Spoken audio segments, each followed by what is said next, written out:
A viewer recently asked me a question many gardeners worry about. If you get sick and you cannot take care after your climbing rose for several years, what will happen to a rose? Will it survive? And what to do when you're ready to return back into the garden? Well, the answer can be far more encouraging than you think.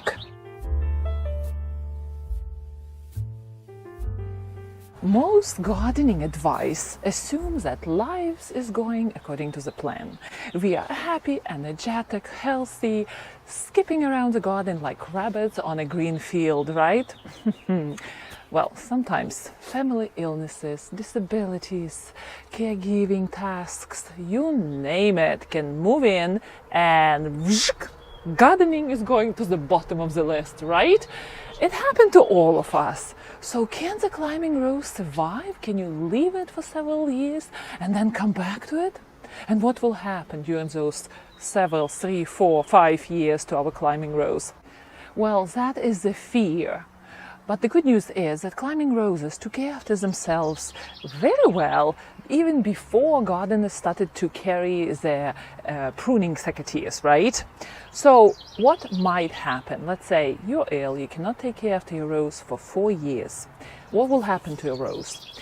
Your rose will get more tangled, that's for sure, because you're not going to control those long canes. So my Katrina probably will, those long canes will be laying here because the sun is there.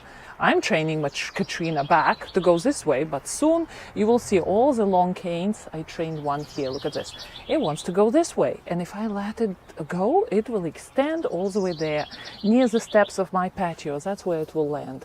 So a lot of tangled long canes growing in all sorts of directions, which is really not harmful to the rose, right? It's just a big mess. Second, the accumulation of old wood. So what we do with our climbers, we take away that old wood, so we do nature's task, but we do it a little bit quicker. Oh my gosh, this bee is buzzing here near my ear. You know how they go in? I told you. But it's so cute to hear, and it happens on Katrina rose a lot. This is the biggest attractor of pollinators in my garden, this rose. Maybe to its wild genes, due to its wild genes. All right, let's go back to dead wood. Accumulation of dead wood is happening, and it will happen more and more through the year. As a result, more air congestion, stiff air.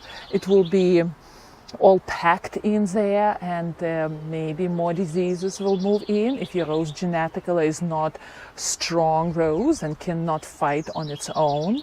And then you will have less blooms, and blooms are going to move further up because you're not helping your rose. You're not training those stems horizontally. All the blooms are going to go vertically, meaning all the stems are going to grow vertically, and only there somewhere near the sky, near second floor, you will get a bloom. So that's the story what will happen to your rose. But messy doesn't mean dead, right? So what should you do during these 3, 4, 5 years when you cannot take care after your rose? Well, there are 3 things which I will advise you to do, and they are like bare minimum. First thing, try to tie those long canes to the support wherever growth is growing. It doesn't have to be a super wonderful job, just to make sure that those long new canes are not swaying against the wind, because what will happen? Your rose will create those canes, right? And if the winds are going to sway it, it will snap probably at the end where it is growing from the main cane or from the base. And then you will lose all that growth and next year blooms. And so much energy went into creating something beautiful as that. And that usually happens during winter months when winds are strong and that cane just moves back and forth. So that's bare minimum number 1. Bare minimum number 2, if you have severe droughts, water that rose at least several times in summer. And the last one, bare minimum, do not fertilize. Why is that?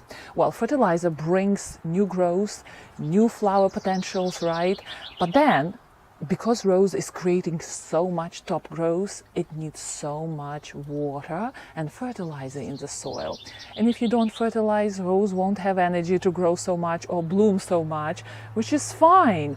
Rose will be more equipped to deal with drought conditions, possibly coming in summer, right, in your area. All right, so that is bare minimum what you should do during those 3-5 years. Do not worry about fancy pruning. You don't need to prune. Your rose will create hips, it will bloom less, or animals will take those hips away.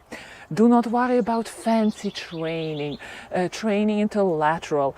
Rose can survive that. It doesn't need to be trained that way for survival. You will get just smaller blooms, that's it. Don't worry about watering and fertilizing and dancing around your roses like I do, right? Okay, and now the last thing.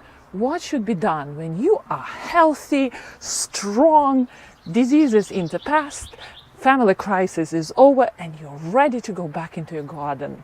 Well, don't kill yourself the first day you're doing all the chores. Don't try to do everything at once. So what I would do, I will take all the dead wood out that year. The first year, right? Taking care of your roses. Clean it up. All the dead, diseased, unproductive, I will just cut out. That would be the first year. And second year, I would look which canes are really super old. They're still producing blooms, but they're kind of old. I would take them out, I would fertilize my rose, we'll start training long, nice new canes into horizontal condition, and slowly I will get my rose back into track, the way it should be in the garden, right? And then next year your rose should start following the usual routine in the garden. Have you ever had a plant waiting for you through a difficult part of your life, or a difficult season of your life? If you did, please share under this videos. I would love to read your stories. Happy gardening! I'm going to dance around my roses, right?